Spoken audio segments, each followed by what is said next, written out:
Definition है acceptance का, definition क्या बोल रहा है, सेक्शन 2 सबसेक्शन, हाँ section 2 subsection B of the Indian contract act 1872, acceptance is defined as, don't write it, acceptance is defined as the person to whom the proposal is made, तो वो आदमी जिसको हमने प्रपोजल या ऑफर किया था, अगर वो हमारे ऑफर को या प्रपोजल को एक्सेप्ट कर रहा है, that is what the word is called assent.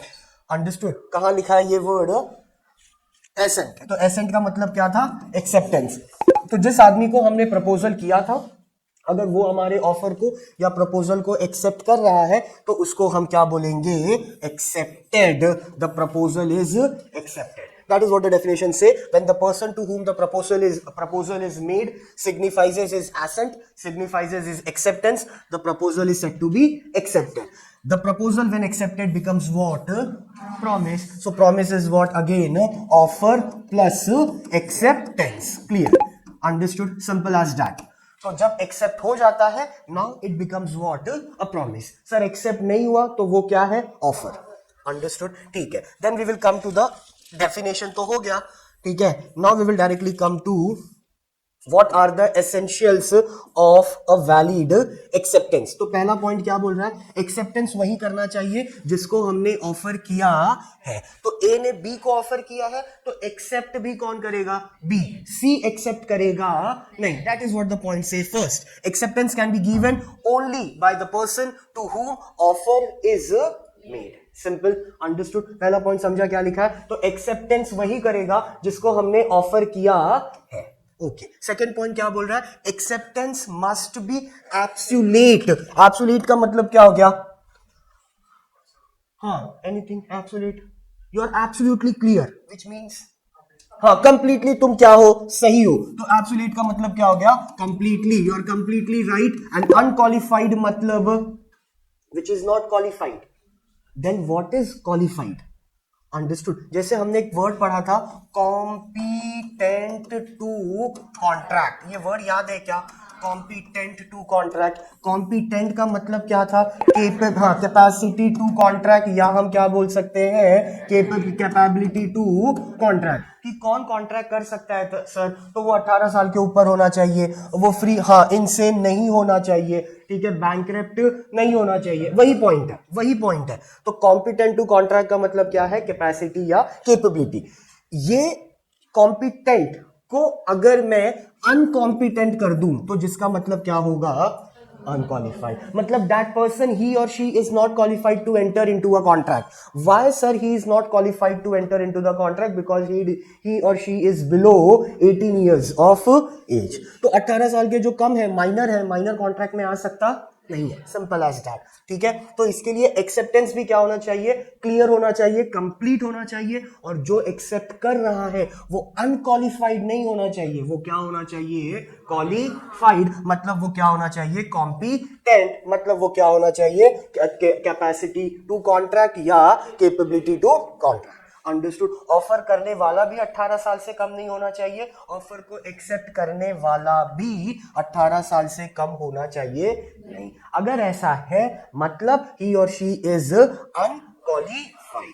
Understood? Simple as that. Okay. Now we will come to the next. The acceptance must be properly communicated. इस पे ना पूरा एक शॉर्ट नोट है, communication of offer and acceptance करके. ठीक है. Acceptance must be communicated, which means communication मतलब क्या है? अच्छा, कम्युनिकेशन में कितने लोग होते हैं? टू पार्टीज, जिसको हम क्या बोल रहे हैं? सेंडर. और दूसरे को हम क्या बोल रहे हैं? रिसीवर. तो सेंडर और रिसीवर के बीच में जो भी हो रहा है, that is what called a communication.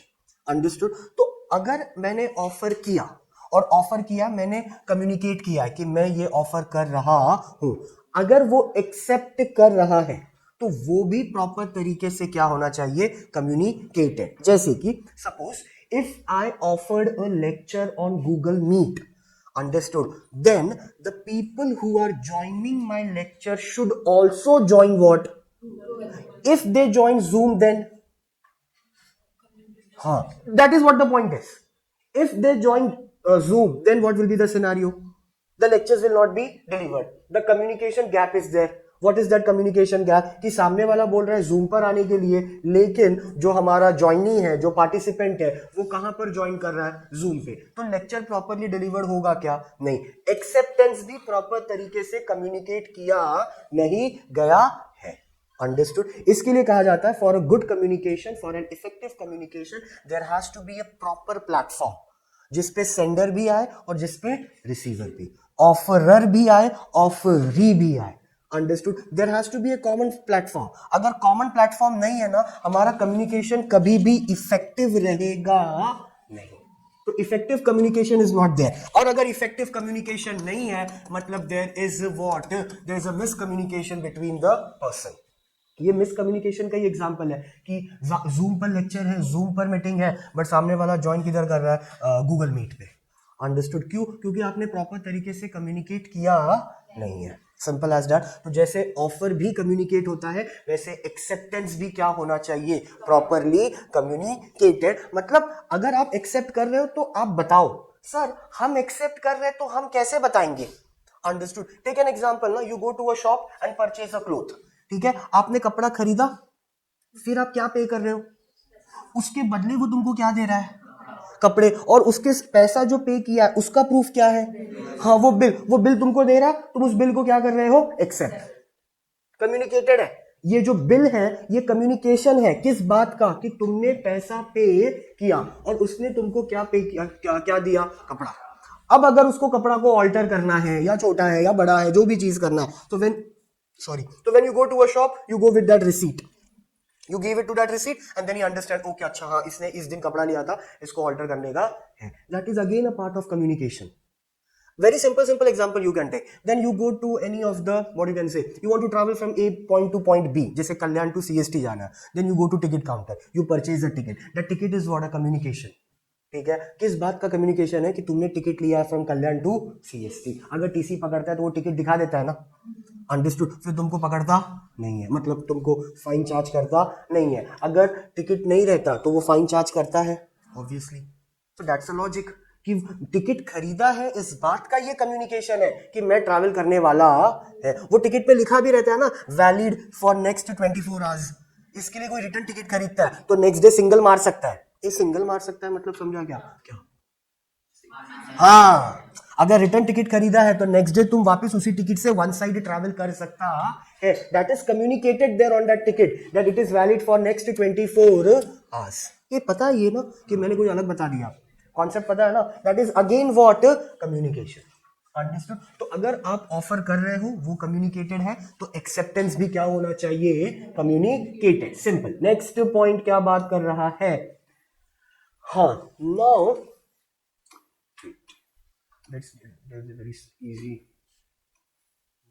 Silence वाला इधर पे कॉन्सेप्ट नहीं है ना? ठीक है, okay. Next what we will have is called acceptance must be in the prescribed mode. Prescribed बोला तो हाँ, इन रिटर्न। अंडरस्टूड? तो प्रिस्क्राइब ये वर्ड सुना भी होगा, डॉक्टर दवा देता है ना, डॉक्टर प्रिस्क्रिप्शन देता है, तो वो प्रिस्क्रिप्शन जो दिया है उसके हिसाब से ही मेडिसिन खाना है ना। आप अपने हिसाब से तो नहीं खा सकते। तो जिस तरीके से मैंने ऑफर किया, in which way I have offered, in that same way acceptance should also be there. ठीक है, अगर मैं बोल रहा हूं कि मैं mister A offer to mister B a packet of salt worth ₹100, ठीक है, then mister B has to purchase, has to बोला तो खरीदना पड़ेगा क्या? Packet of salt only. he or she cannot demand 1 liter of oil with me, क्योंकि हमारा contract किस पे हुआ था? सॉल्ट पे। तो वो खरीदेगा भी क्या? सॉल्ट। वो ऑयल का डिमांड कर सकता नहीं है क्योंकि कॉन्ट्रैक्ट और एग्रीमेंट ऑयल पे बना नहीं है। राशन का बुक तुम देता है ना राशन वाले को, वही एग्जांपल मैं इंग्लिश में बोला सिर्फ। राशन वाला को तुमने बुक दिया, वो अपने मन से राशन देता है क्या? कि जो तुम बोलता है वो देता है? सोचो जरा, जो तुम बोलता है वो देता है या वो अपने मन से दे रहा है तुमको? क्यों क्यों क्यों क्यों ऐसा क्यों? हाँ, होटल में ऑर्डर वो तुमसे पूछता है या वो खुद से लेके आता है? क्यों? That is the only the rule ना रे, इसमें कोई लॉजिक लगाने वाली बात नहीं है, यही रूल है। Understood? Because I am the customer. ठीक है, मैं आपको बोलूंगा मुझे क्या चाहिए, आप ऑफर कैसे कर रहे हो, होटल वाला ऑफर कैसे कर रहा है, वो तुम्हारे आगे क्या रख देता है, वो तुम्हारे आगे क्या रख देता है, menu card. Now you decide by your own self what you want to eat. Getting my point. ठीक है, मेनू कार्ड उसने रखा, हमको जो चाहिए हमने वो उसको बोल दिया, वो लाके दे दिया. ठीक है, but every time it has to be there in the proper format. ठीक है, जिस तरीके से प्रिस्क्राइब्ड किया गया है, एक्सेप्टेंस भी उसी तरीके से होना चाहिए. अंडरस्टूड. तो अगर ऑफर रिटर्न फॉर्मेट में है तो एक्सेप्टेंस भी किस फॉर्मेट में होना चाहिए, रिटर्न फॉर्मेट में. Understood. Okay, now the next talks about what, time. Now the time has again very important thing. Acceptance should be there within a stipulated time period. Understood? Acceptance has to be there in the stipulated time period. Now ये stipulated मतलब क्या होता है, हाँ specific. ठीक है, तो मैंने बोला है कि एक्सेप्टेंस या offer is valid for 1 year. तो 1 साल में आप कभी भी खरीद सकते हो, कभी भी बेच सकते हो, because the time has given to you is for 1 year. Acceptance is valid till 24 hours. तो मतलब आज के 24 घंटे तक एक्सेप्टेंस क्या है, वैलिड है. उसके बाद वो एक्सेप्टेंस होगा नहीं, या ऑफर वैलिड होगा नहीं. ये तो बड़ा सिंपल लॉजिक है. हर चीज के पीछे there has to be a certain period of time ना. इनडेफिनिट तो हो नहीं सकता. अंडरस्टूड. कि कब, जिंदगी भर तक है, नहीं ऐसा तो नहीं होगा. लोन भी अगर हम ले रहे हैं तो लोन का भी तो एक स्टिपुलेटेड पीरियड टाइम होगा ना भाई. 1 साल के लिए, 2 साल के लिए, 5 साल के लिए, 10 साल के लिए, 15 साल के लिए, 20 साल के लिए, 30 ईयर्स मैक्स. आप बोलो नहीं सर लोन लेना है 50 साल तक के लिए, तो बैंक देगा नहीं, क्योंकि there has to be a specific period of time. हर कॉन्ट्रैक्ट का, हर एक्सेप्टेंस का, हर एग्रीमेंट का, हर ऑफर का, किसी का भी टाइम पीरियड होना चाहिए. मतलब ऐसा नहीं है कि it is like infinite. Infinite वाला कॉन्सेप्ट नहीं है, इतना याद रखो. अगर उस स्टिपुलेटेड गिवन पीरियड टाइम में तुमने ऑफर या एक्सेप्ट नहीं किया, मतलब तुम्हारा ऑफर क्या हो गया, ये लैप्स वर्ड पता रहेगा, खत्म हो गया. इंश्योरेंस का वर्ड है ये. ठीक है, आपकी पॉलिसी लैप्स हो गई है सर, मतलब आपकी पॉलिसी क्या हो गया है, खत्म. उसकी अवधि खत्म हो गई है. ठीक है, रिचार्ज के लिए बोला जाता है ना, आपका वो रिचार्ज अगर आपने किया है उसका पीरियड खत्म हो रहा है तो वो कॉल पे आता है ना, आपके रिचार्ज का टाइम पीरियड खत्म हो रहा है, अवधि खत्म हो रही है, लैप्स ऑफ टाइम हो रहा है. तो lapse of time has to be there, because कोई भी कॉन्ट्रैक्ट, कोई भी एग्रीमेंट, कोई भी ऑफर इन्फिनिट के कॉन्सेप्ट पे चलता नहीं है. There has to be certain period of time जहां पर तुम ऑफर कर रहे हो या एक्सेप्ट कर रहे हो. अब इसमें बहुत चिंदी एग्जांपल अगर लो तो बारिश का टाइम है तो there is a demand for umbrella and raincoat.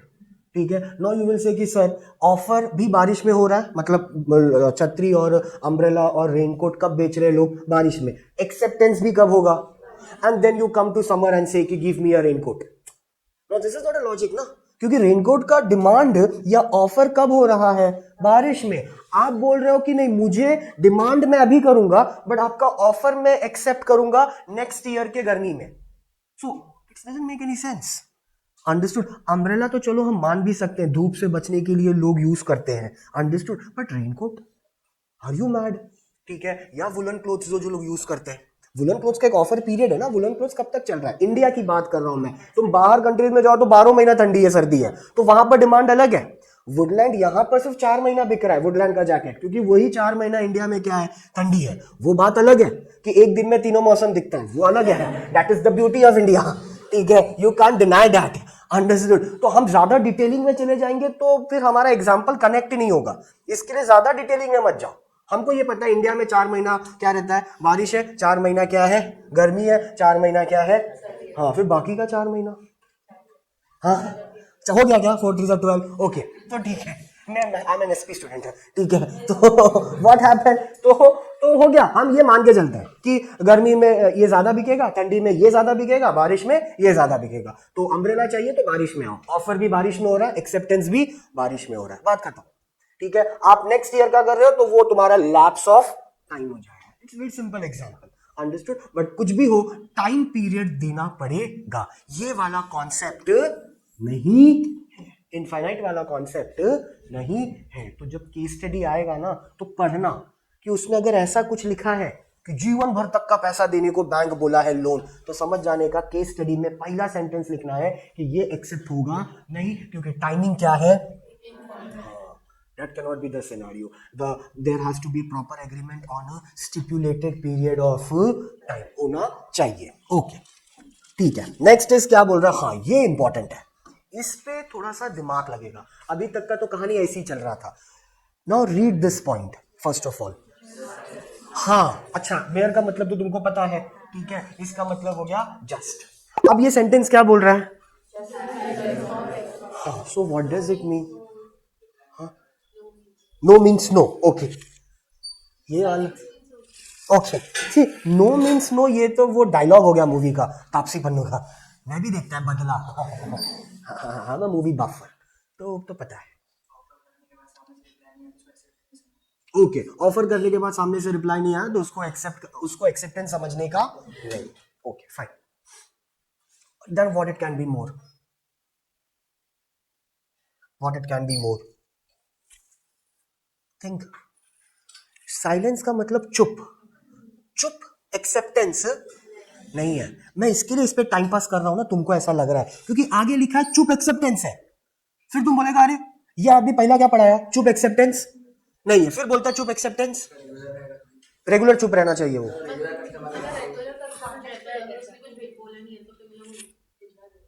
Okay, no problem, no problem.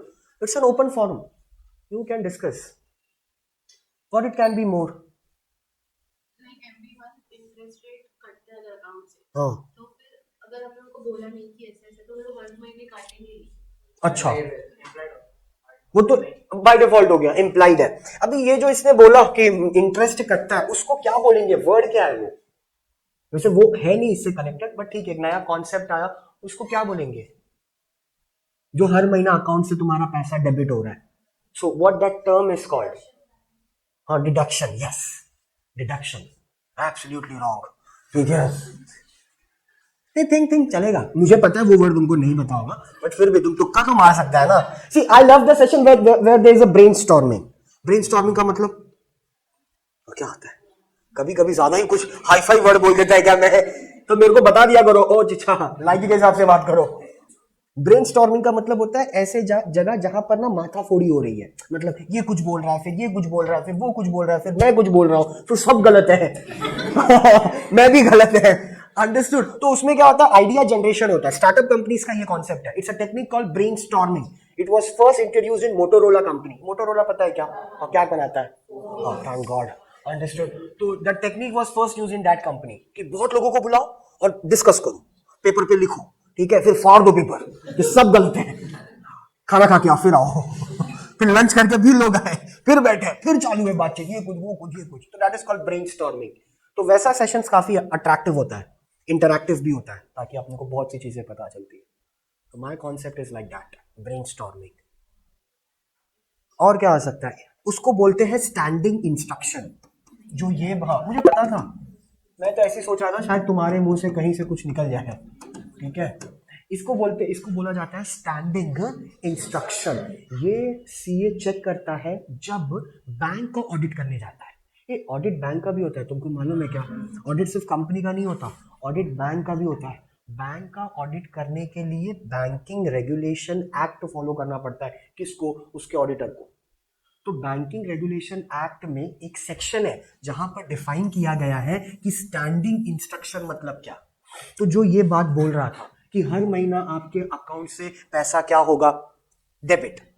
Understood. उसी को बैंक बोलता है standing, which means every month on that specific date your money will be debited from the account. Why sir, why the hell is this happening?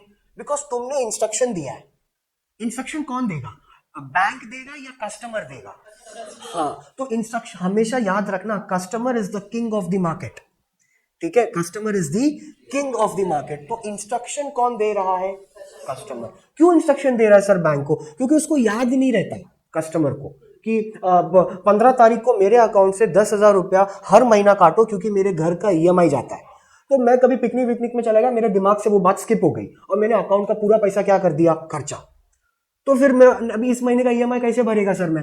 तो इससे अच्छा मैंने bank को ना राइटिंग में क्या दिया है कि listen dear, every month on that specific date 5, 10, 12, 13, 14 जो भी है, please debit from my side 10,000 rupees for my EMI of my home loan, लिख के दे दिया बैंक को, बैंक पे फिट कर दिया।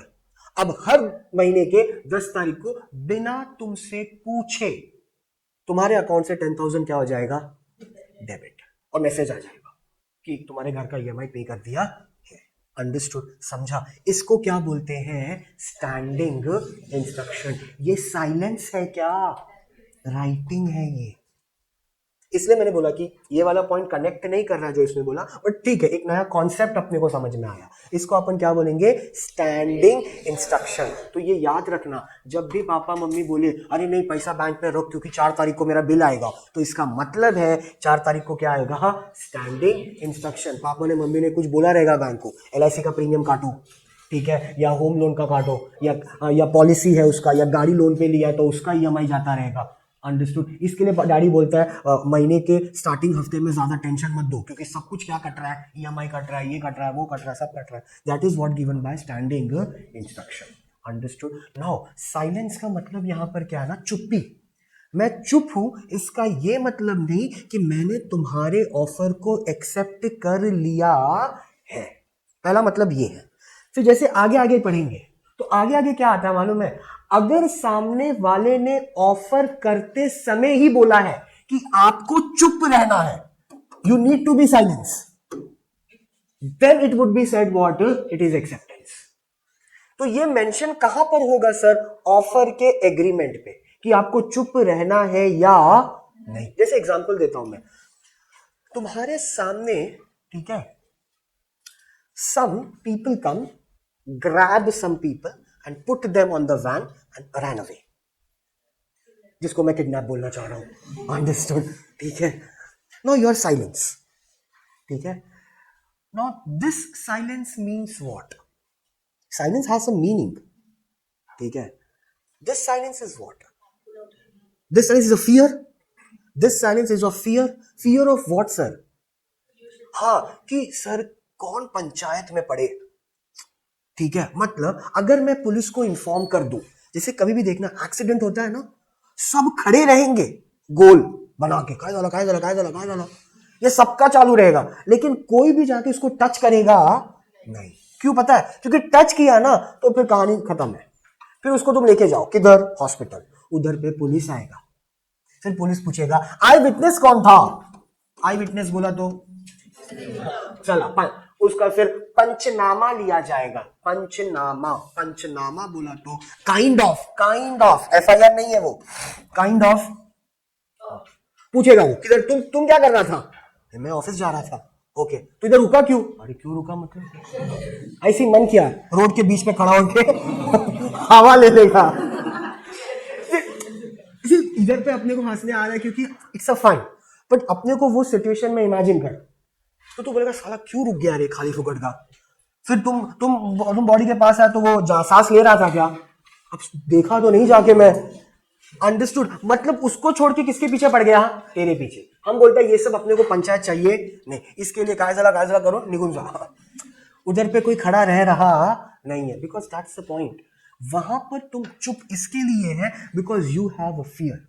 लेकिन यही सेम चीज तुम्हारे घर पे चोर घुस गया, तुम है और घर पे तुम्हारे कौन आ गया, चोर, अब तुम चुप रहेगा क्या, नहीं। तो यहां पर जो साइलेंस है वो एक्सेप्टेबल नहीं है। See silence change according to the circumstances, यही पॉइंट है कि सिर्फ चुप रहना is not an acceptance, but if you go further जब जाओगे, अगर एग्रीमेंट में लिखा है कि आपको चुप रहना है, सर ऐसा एग्रीमेंट में लिखा होता है क्या, यस, कहां पर लिखा होगा, आगे के पॉइंट में, तो फिर साइलेंस क्या है, एक्सेप्टेंस है। जैसे कहा जाता है, ये जो लिखा है ना, mayor silence is not acceptance, यहीं पर लिखा जाता है मेयर साइलेंस इज नॉट अ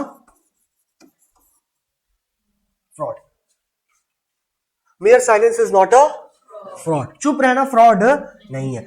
मैं पता है मुझे कि ये गलत कर रहा है, फिर भी मैं चुप हूं, मतलब फ्रॉड है, मैं इसके साथ क्या हूं, मिला है लेकिन मुझे पता नहीं है और मैं चुप हूं, understood, then it will not come under the category of fraud. समझा, दोनों सिचुएशन समझा क्या। एक जगह पर मुझे पता है कि ये गलत कर रहा है, फिर भी मैं चुप हूं, then it is a fraud, क्योंकि आप उसके साथ हो, अंडरस्टूड। एक जगह पर मुझे नहीं पता है कि फ्रॉड हो रहा है, इस वजह से मैं चुप हूं, तो फिर तुमको उसमें खींचा जाएगा नहीं, ड्रैग किया जाएगा नहीं। तो मेरा चुप रहना डिपेंड करता है मेरे सिचुएशन और सरकमस्टांसेस पे। इसके लिए यहां पर लिखा है mere silence is not acceptance.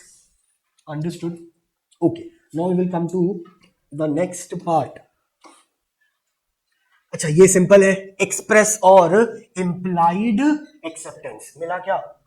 देखो इधर पे, उधर मत देख बेटा, कंफ्यूज हो जाएगा। यहां देख, एक्सेप्टेंस बाय कंडक्ट और इम्प्लाइड। एक्सप्रेस और इम्प्लाइड होता है ना, एक्सप्रेस और इम्प्लाइड। एक्सप्रेस बोला तो जहां पर तुम मेंशन कर रहे हो, और इम्प्लाइड बोला तो बाय डिफॉल्ट। तो वो ऑफर में भी था, ये एक्सेप्टेंस में भी है, कॉन्ट्रैक्ट में भी था, अंडरस्टूड, एग्रीमेंट में भी था। तो ये पॉइंट क्या है? कॉमन, सब जगह पर लिख सकता है कि एक्सेप्टेंस भी कैसे होगा? इम्प्लाइड होगा, या तुम्हारा कैसे होगा? Express. Now see, communication of offer and acceptance. तो हमारा the importance of offer and acceptance is given effect to a valid contract was explain in the below above paragraph. Okay, let it be, इन सब avoid करो, सीधा ये वाले point पर आओ। Effective and proper communication prevents avoidable revocation. Revocation का मतलब होगा कैंसल ऑफ कॉन्ट्रैक्ट या कैंसल ऑफ ऑफर, और कैंसल के लिए दूसरा वर्ड क्या है? टर्मिनेशन। तो रिवोकेशन का मतलब क्या होगा? कैंसल। अगर कम्युनिकेशन प्रॉपर है तो वो प्रिवेंट करता है, किन चीजों से प्रिवेंट करता है sir? Avoidable, cancel and misunderstanding between the parties. तो कम्युनिकेशन क्या होना चाहिए? क्लियर। आप जो भी ऑफर कर रहे हो that has to be properly communicated, simple as that, इतना ही है, ठीक है। Okay, now come to third paragraph. The difficulty arises, कब कम्युनिकेशन में प्रॉब्लम होता है? when the contracting parties are at a distance from one another, ठीक है। जब फेस टू फेस कम्युनिकेशन है ना, कम्युनिकेशन का टाइप्स होता है, जैसे कि फेस टू फेस कम्युनिकेशन है। फेस टू फेस कम्युनिकेशन बोला तो अभी जो अपन सामने कर फेस टू फेस है। ओरल कम्युनिकेशन बोला तो, हाँ, ओरल कम्युनिकेशन का एग्जांपल अपन क्या ले सकते हैं? फोन पे अपन जो बात कर रहे हैं, ठीक है। Okay, so which communication is good, oral communication और face to face communication? Because at that point of time ना, ओरल कम्युनिकेशन या फेस टू फेस कम्युनिकेशन में बेस्ट वाला पार्ट क्या रहेगा मालूम है? अगर सामने वाला ना सामने बैठा है, फेस टू फेस है, then it will be much more easy to communicate with that person. अगर वो सामने नहीं है तो फिर कम्युनिकेशन तुम्हारा कैसे हो जाएगा? गड़बड़। With the help of internet अगर कम्युनिकेशन कर रहा है, with the help of internet का मतलब you are talking on WhatsApp call, ठीक है। नेटवर्क इशू आया, कम्युनिकेशन विल ड्रेन आउट। ये विल ड्रेन आउट का मतलब, हाँ, कम्युनिकेशन क्या हो जाएगा? हाँ, बंद हो गया, इनइफेक्टिव हो गया सर, प्रॉपरली आवाज नहीं आ रहा, हाँ हाँ हाँ हाँ चिल्ला रहा है, ऐसा वाली कहानी है। अंडरस्टूड। तो अगर कम्युनिकेशन फेस टू फेस है, इट इज गुड। अगर कम्युनिकेशन हो रहा है with the help of internet, then that word is called outage. outage, ये वर्ड याद रखना, ठीक है, काम आएगा। outage बोला तो when the service is not given properly by the service provider। थोड़ा महाराष्ट्र स्टेट इलेक्ट्रिसिटी बोर्ड पता है ना? हाँ, ठीक है, वो पावर सप्लाई कर रहा है। अगर तुम्हारे यहां पर लाइट कट गया, ठीक है, then you can use this statement, the electricity is outage in my home. Why?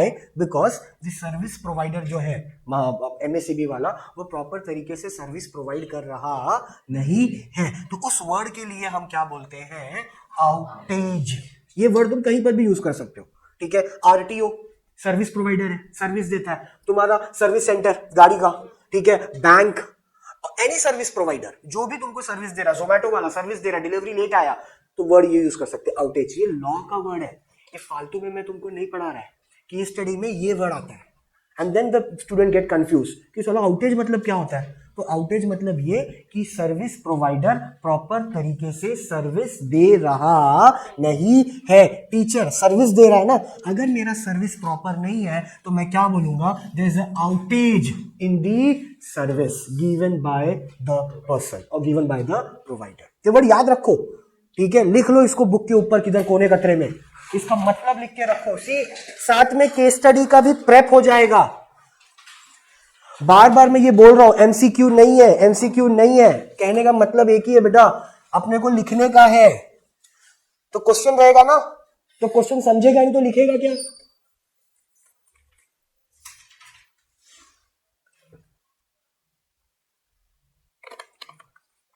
Okay, समझा मैंने क्या बोला? Can we move ahead? See third paragraph जो मैंने बोला वही बोल रहा है। अगर लिसन, टेलीफोन पे है, पोस्ट ऑफिस पे है, ईमेल पे है, ये सब केसेस में डिफिकल्टी अराइजेस हो सकता है, क्योंकि ये सब केस में सामने वाला सामने बैठा नहीं है, हम किस पे बात कर रहे हैं? इंटरनेट पे। अगर यही हम सामने बैठ के बात करें तो हमारा कम्युनिकेशन क्या होगा? परफेक्ट। अंडरस्टूड? इट्स लाइक कि जो ऑनलाइन लेक्चर सुन रहा है उसको कहीं ना कहीं पर दिक्कत हो सकता है, क्योंकि नेटवर्क इशू हो सकता है, बट जो मेरे सामने बैठा है वो क्या है? क्लियर है। अंडरस्टूड? सिंपल। चलो, इंडियन कॉन्ट्रैक्ट एक्ट बहुत ज्यादा इंपॉर्टेंस देता है किसको? समय को। अंडरस्टूड? क्यों टाइम को ज्यादा इंपॉर्टेंस दे रहा है वो? क्योंकि सेक्शन 4 बात करता है communication of the offer. Okay, so अब यहां पर एक एग्जांपल देख, बहुत सही एग्जांपल दिया है, ठीक है? Where mister A makes a proposal to mister B by post to sell his house for 5 lakh, and if the letter containing the offer is posted on 10th March, and if that letter reached to B on 12th March, the offer is said to have been communicated on 12th March when B received the letter. Example समझा? Simple example sentence है, ठीक है? इसी example को देखो नीचे कैसे present किया है। It can B summed up that when a proposal is made by a post, its communication will be completed only when the letter containing the proposal reaches the person to whom it is made. ठीक है? Now, just receiving the letter is not, he must receive or contained in the, सिर्फ letter मिलना बड़ी बात नहीं है, सामने वाला उसके अंदर के कंटेंट को पढ़ना भी पड़ेगा। अंडरस्टूड? अगर वो नहीं पढ़ा है मतलब एक्सेप्ट कर सकता नहीं है। इसके लिए हमने क्या बोला? See, just receiving the letter is not sufficient, ठीक है? ही मस्ट रिसीव और read the message contained in the letter. He receives the letter on 12th March, but he read it on, that is why in this case offer is communicated on, not on, ये याद रखना, case study के लिए ये याद रखना कि चिट्ठी पहुंचा इंपॉर्टेंट नहीं है, चिट्ठी पढ़ना इंपॉर्टेंट है। चिट्ठी पढ़ेगा तो ही एक्सेप्ट करेगा ना, ये वही बात हो गई है। प्रोस्पेक्टस खरीदना मतलब शेयर खरीदेगा ऐसा नहीं है। ये मैंने एक कॉन्सेप्ट पढ़ाया था ना, इनविटेशन टू ऑफर, ये याद है क्या तुमको ये सब? इनविटेशन टू ऑफर, सिर्फ एडवर्टाइजमेंट देखने का मतलब नहीं है कि मैं प्रोडक्ट खरीदेगा। Do you remember? एडवर्टाइजमेंट देखा इसका ये मतलब नहीं है कि मैं प्रोडक्ट खरीद लेगा। आए दिन तो मैं रोज एडवर्टाइजमेंट देखता हूँ, कितना एडवर्टाइजमेंट देखता हूँ, बट मैं वही प्रोडक्ट परचेज करता हूँ जिसका मेरा रिक्वायरमेंट है, नीड है, वांट है, विश है, विल है, डिजायर है, एनीथिंग यू कैन टेक। तो just by taking the letter, letter box में चिट्ठी डाल दिया, इसका मतलब है कि सामने वाले को कम्युनिकेट हो गया, ऐसा नहीं है। आज भी in 2024 ऑल्सो ऐसा बहुत सा लेटर है जो सिर्फ लेटर बॉक्स में नहीं डाला जाता, घर पे आके दिया जाता है। लाइक एग्जाम्पल, ये कभी लेटर बॉक्स में नहीं डाला जाता, ये सब होता है दुनिया में, ठीक है?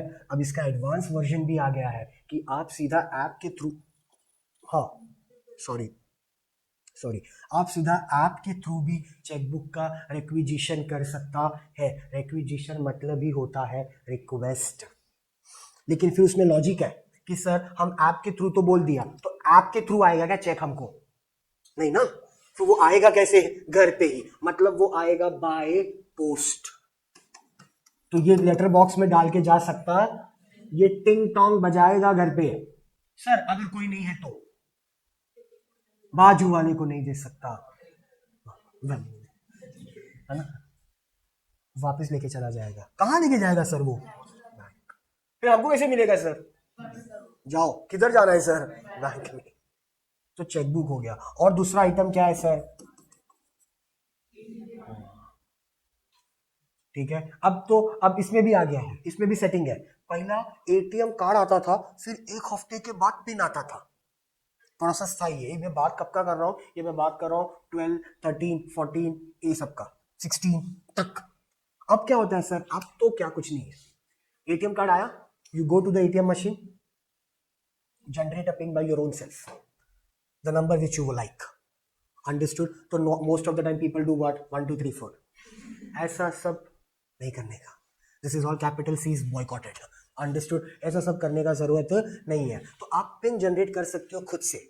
नहीं तो पहला क्या आता था? पहला आता था एटीएम कार्ड, एक हफ्ते बाद आता था पिन, वो भी बाय पोस्ट, घर पे आता था। नहीं घर पे तो उसके लिए चला जाएगा बैंक में। फिर तुम बैंक से लेके आओ, फिर उसको कट करो, उसको तिरछा फाड़ो, फिर उसमें देखो क्या लिखा है, 4 डिजिट का नंबर, फिर वो नंबर लेके करो।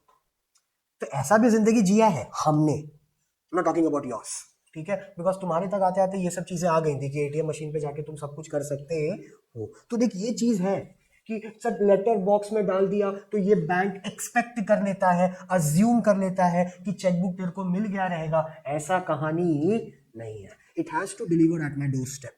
डोर स्टेप मतलब मेरे घर तक आना चाहिए। अंडरस्टूड? Did you understood? पक्का? इसी चीज को हम मोड्स ऑफ एक्सेप्टेंस है। मोड्स बोला तो तरीका, एक्सेप्ट करने का 2 तरीका है। पहला तरीका क्या है? बाय एन एक्ट, और दूसरा तरीका है बाय ओमिशन। ओमिशन बोला तो ओमिट, ओमिट तो मतलब पता है which is not included.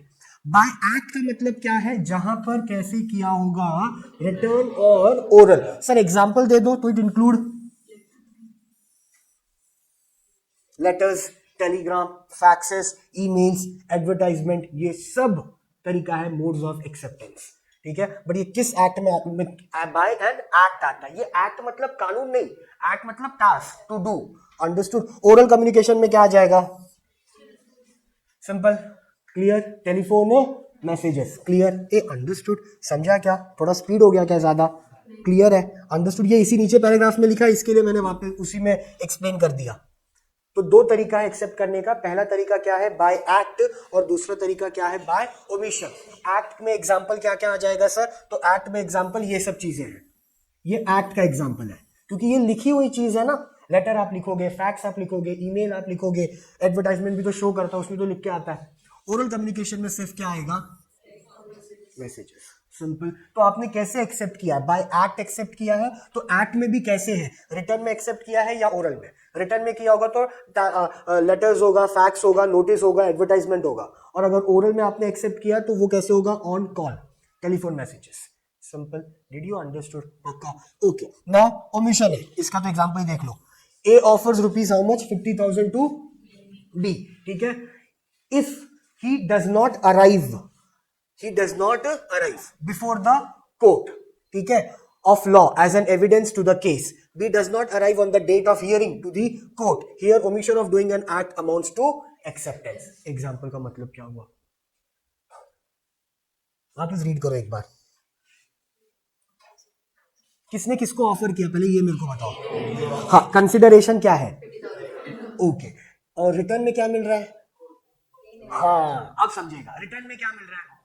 Court मिल रहा है रिटर्न में? नहीं। कोर्ट में? हाँ, तो कोर्ट में आने का पैसा मिल रहा है या कोर्ट में नहीं आने का पैसा मिल रहा है? तो कौन नहीं आया? बी नहीं आया। अंडरस्टूड? और बी कहां पर नहीं आया? कोर्ट में, at the time of hearing. Understood? तो वो ओमिट हो गया, नहीं आया। उसका नहीं आने का मतलब ही है कि वो एक्सेप्ट कर रहा नहीं है। कर रहा है? अगर कर रहा होता तो आता ना। वापस एग्जांपल पढ़ो, यही कंफ्यूजन था। वापस एग्जांपल पढ़ो। पैसा किस चीज के लिए दिया जा रहा है? नहीं आने का ना। तो उसने क्या किया? आया कि नहीं आया? नहीं आया। तो उसने एक्सेप्ट किया क्या? तो फिर वहां पर क्या लिखा है?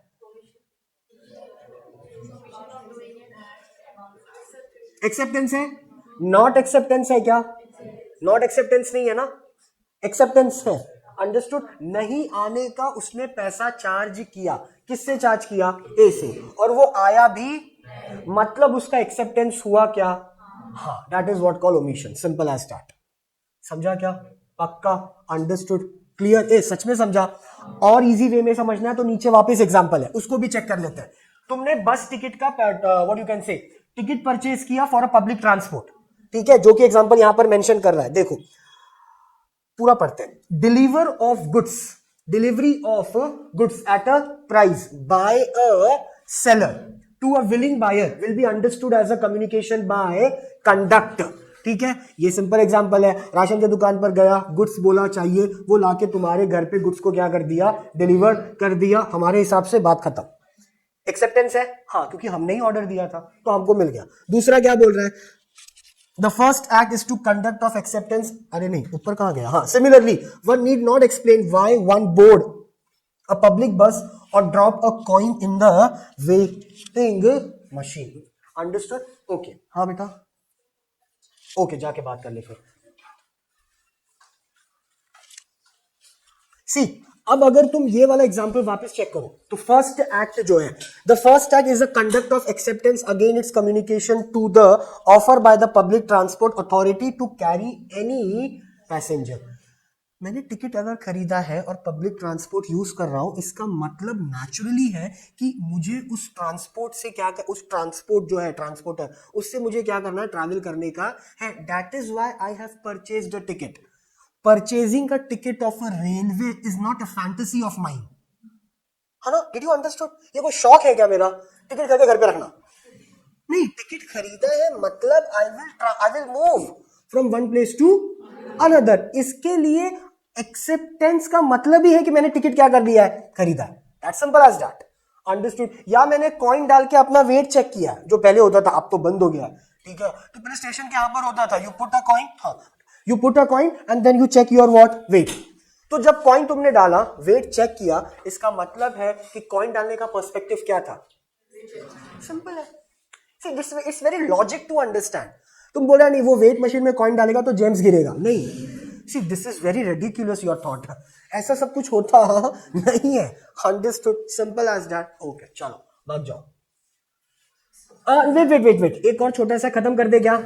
तुम बोलो। हाँ, 3 ही पॉइंट है सिर्फ, बोलो क्या बोलते हो? हाँ, यू टेल मी। एक ही 3 पॉइंट बचा है, रिवोकेशन वाला, बाकी हो गया कम्युनिकेशन। इससे ज्यादा पढ़ने का जरूरत नहीं है। हाँ, खत्म कर दे, 3 पॉइंट है रिवोकेशन का। चलो, वेरी गुड। देख, यही जो रिवोकेशन ऑफ ऑफर एक्सेप्टेंस, पहला पॉइंट क्या है, जिसको ऑफर किया अगर उसने एक्सेप्ट नहीं किया तो एग्रीमेंट कॉन्ट्रैक्ट क्या हो जाएगा, कैंसल, रिवोक्ड, ठीक है, नल। दूसरा पॉइंट क्या बोलता है, अगर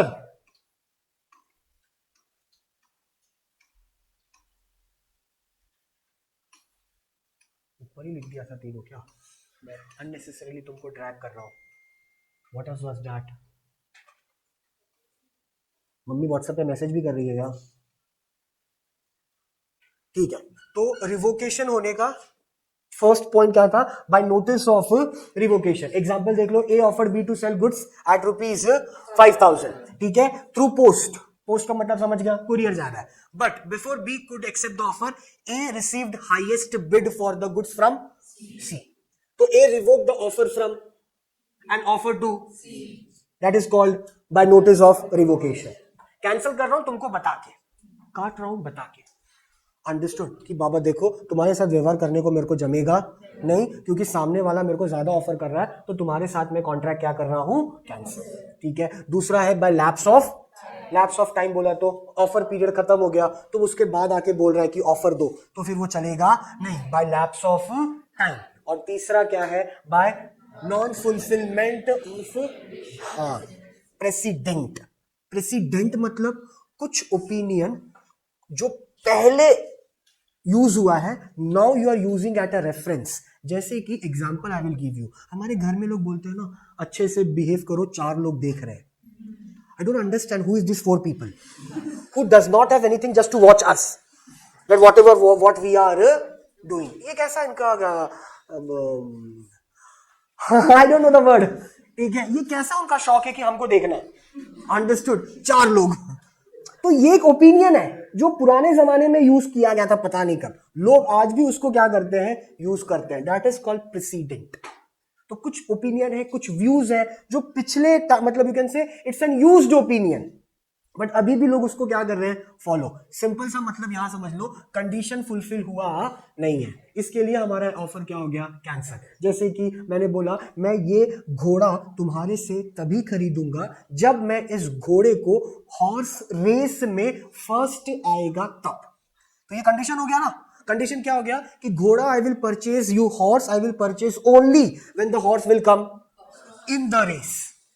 तो अगर सर रेस में फर्स्ट नहीं आया तो कंडीशन है, सिंपल एज दैट, ठीक है। एंड लास्ट वाला क्या है, बाय डेथ और, अब मर ही गया, खत्म ही आदमी और पागल ही हो गया, तो काहे का कॉन्ट्रैक्ट एग्रीमेंट ऑफर एक्सेप्टेंस, कुछ भी नहीं, पक्का। थोड़ा सा स्पीड गया मैं लास्ट में, अगर कुछ रहेगा तो विल कंटिन्यू नेक्स्ट टाइम।